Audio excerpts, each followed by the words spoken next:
Hello. I'm Dr. Tift, and I'm going to be going over my course syllabus and Canvas page for exploring research, also known as EDF 4932, which is the University Principles of Research course. In this video, I'm going to be going over how I utilize Canvas for my course as well as the syllabus. So this is my course homepage right here. I have our course schedule, our Discord channel link so students can join that to ask questions and get help with one another, and also just have fun and communicate. We have some additional resources that I think might be useful for them to check out.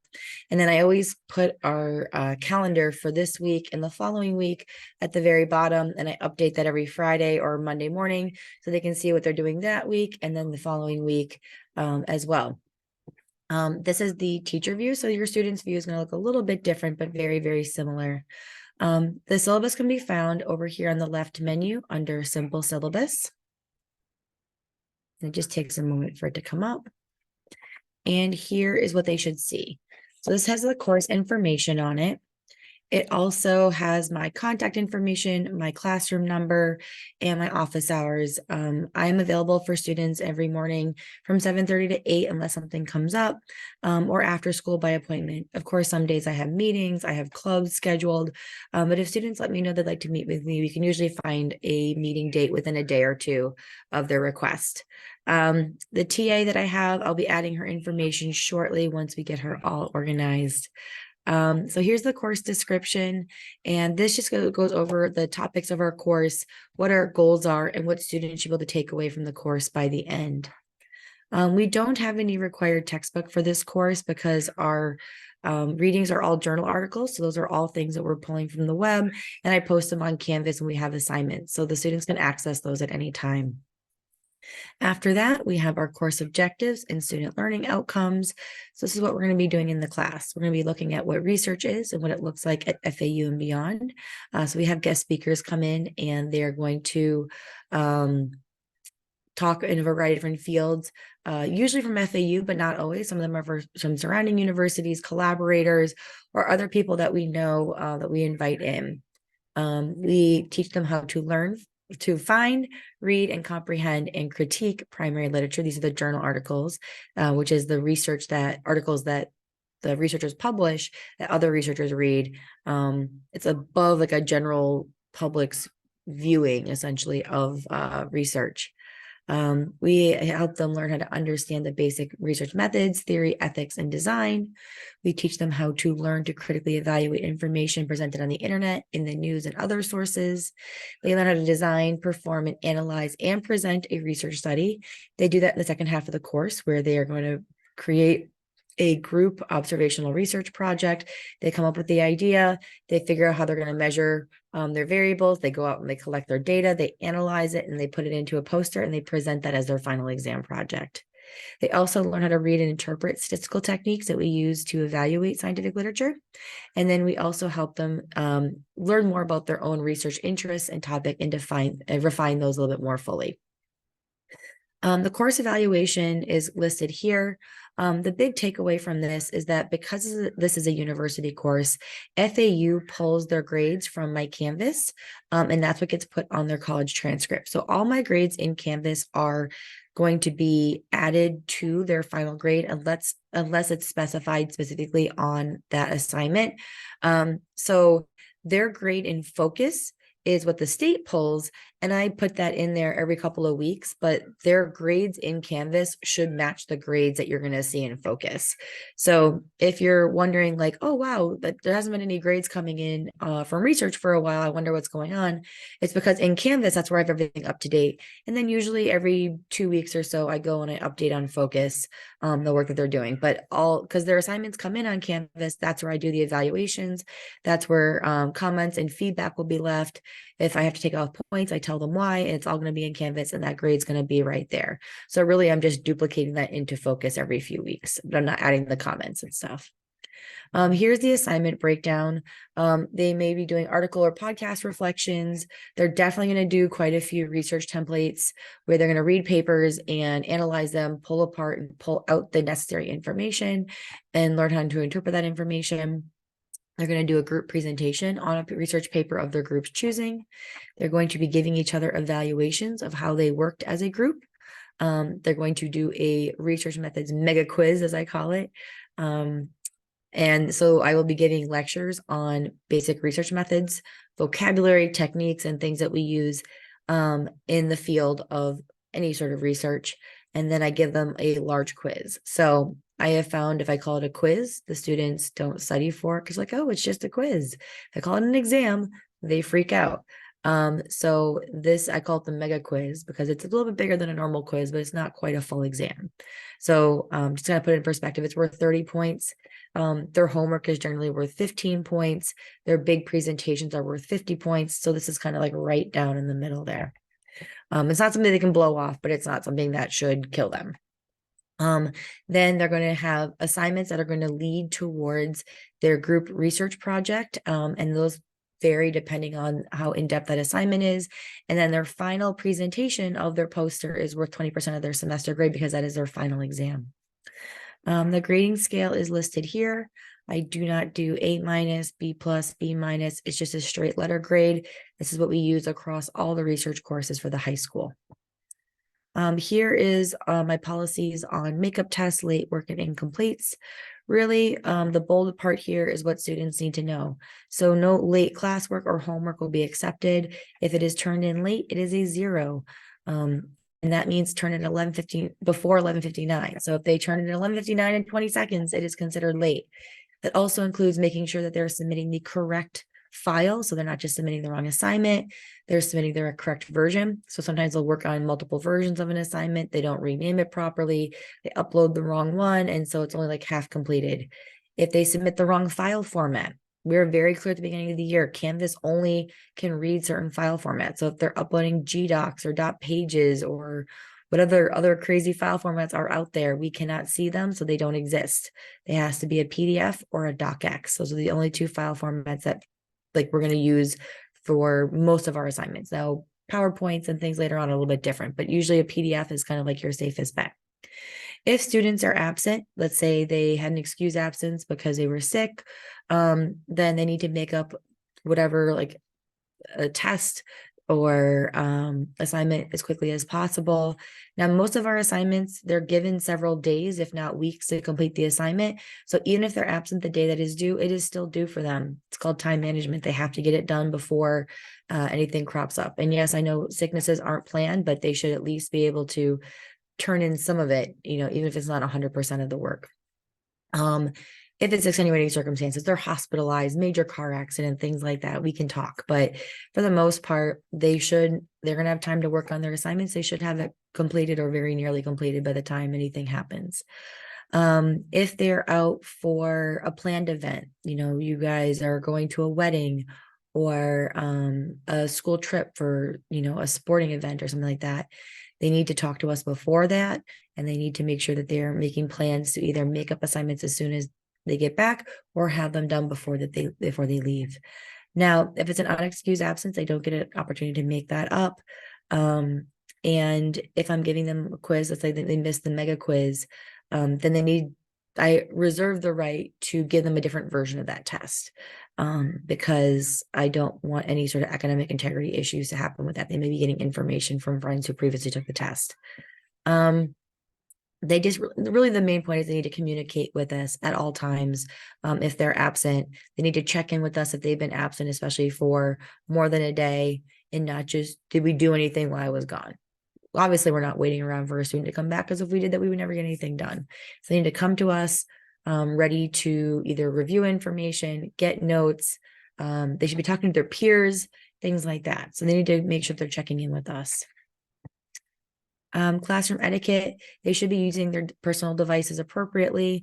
If they are not, I may ask them to put away their technology completely, or I may take it away, or they may be asked to leave the classroom session. We give them an iPad. Essentially, it's a large cell phone. It's a college class. I'm not going to monitor it heavily. If they're playing games where they should be getting work done, that's on your student to, use that time wisely. So it's important that they communicate and self-regulate a little bit more than they maybe had to in middle school. Here's the course outline. So first off, we start off talking about what research is, what are journal articles, how are they published, what is the process of peer review, what does it mean to be an author on a paper. Then we talk about pathways into academia. I call this like my decoding college lecture.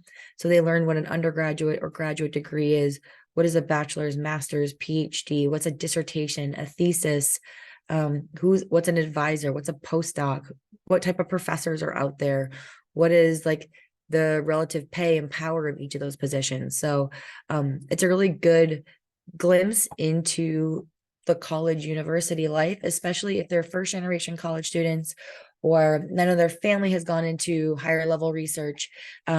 This is like a really good kind of outline about what they should be expecting as they go through. We also talk about spotting bad science. We talk about types of scientific evidence from weak to strong. We talk about how to perform a literature search and how to read a journal article. And that's in the first couple of weeks of school. Throughout the whole semester, we have guest speakers that get sprinkled in.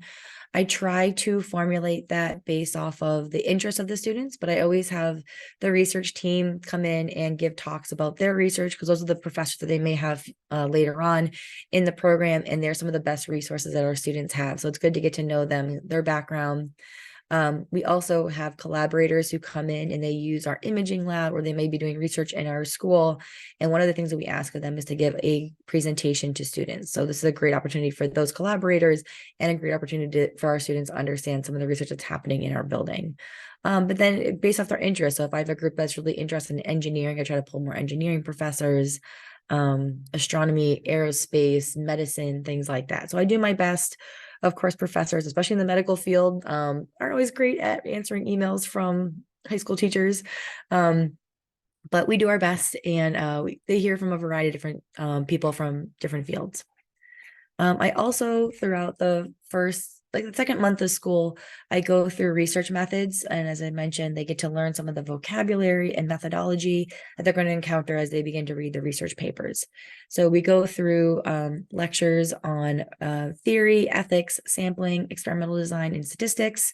And then they take their mega quiz at the end. They're also working on a group paper project. They're groups that they make themselves based off of their areas of interest. So engineering, computer science, biology, psychology, things like that.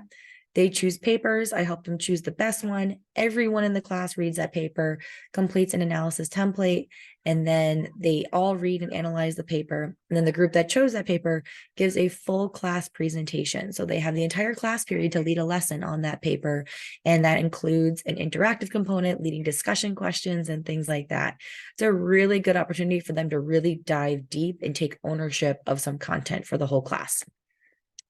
And then when we get into the second quarter of the class, so the second half of the class, excuse me, so the 2 quarters in the semester, second quarter, or the second half of our course, they do a group observational research project. So I make the groups in this case. I do my best to not put best friends together or enemies together. And then in that group, they were going to design a research project. So first, they're charged with coming up with ideas individually. Then they get together, they share their ideas. The group picks an idea or they make a new one based off of the ideas that they had previously generated. And then they figure out how they're going to collect their data, and they have to use the literature in order to inform themselves on that. Then they go out. We spend between 5 and 7 days doing data collection. Then they do data analysis. So we walk them through the process of figuring out how to organize data and then represent that with statistics and graphs. Then they make posters for a few weeks, and they're the academic style posters that academics use in conferences. It's if you've done science fair, you've seen science fair posters. It's similar, but quite different than science fair posters. This is the style that we use in academia. And then they do their poster presentations, and everyone in the class listens to them present their poster. They have about 10 minutes to present. There's a question and answer component, and we grill them a bit. We want to make sure they really understand their project thoroughly. And it's a great opportunity. They can put that on their resume. And then if they're interested, in the spring each year, there's an undergraduate research symposium. So groups can actually present there as well at the university, which is pretty impressive. So here is just like the boilerplate information that comes from the university about course content, thinking critically. I may hold contrary opinions in class to get them thinking or working through topics in a different way. Not necessarily I hold them personally, but I may actually push them and debate topics in ways that they're unexpected. Um, Academic integrity, this is the university policy that we hold as well. Disability policy, attendance. We do expect them to participate. I can call on them at any point. Just sitting there does not mean that they're going to get full credit for being there. I don't want them to ridicule each other, distract their classmates, be late to class, all the normal school behavior. Like it's got to be tip top, guys. We're in college now. Instructional method is in person. Time commitment per credit hour. It's a 3 credit class, but we have 5 days a week where we're 90 minutes in person, which is way more than they would have at a university course. So I don't expect them to do that much work outside of the class period. I try to give them time in class to get homework done. But when they're working on presentations and that, they may have to do some of that outside of school. Religious accommodations, faculty rights and responsibilities, the grade appeal process, the recording lecture policy, CAPS, and then all the other resources that the university gives. Now, going back here, again, this is back to the home page. In announcements, I try to send out things that I'm asking for them to do. So remember to bring headphones for a certain day. I ask them to complete a check-in form so I can kind of see how they're doing week to week. I have those pre-set up. In assignments, they will see the assignments that I've opened up for them. So like these ones here are all assignments that they've completed if they're in the green. And then coming up here, we have all these fun things coming up for them this semester. So they can find their assignments in that menu as well. Grades is where they see their grade book. So they see their scores in each of the assignments that they've completed. Modules is where I kind of store all the information that they might need for a certain lesson. So right now they're doing group presentations. So I have all the presentation files listed out for them. But previously they needed to know more about how to read scientific papers, look at who's doing research at FAU, resources from our library. And here's a research method slides that they're utilizing right now as well with review information. And then when we start working on the posters, this module will open up and it's got all the information they might need there. There's a whole bunch of stuff in here. So if they ever have any questions, they can start poking around and find a whole bunch of additional resources there. When they do take the mega quiz, it is through Lockdown browser to make sure that they're not accessing outside sources. It's an anti-cheating platform. So we have them in class on their devices, surrounded by cardboards that make it so they can't see the computer next to them or the iPad next to them. But this definitely keeps them in that browser, so they're not going to be bouncing around into other resources. And that's about it for my course overview. If you ever have any questions, please send me an email, reach out, and hopefully we'll have a wonderful and very successful semester. Thank you.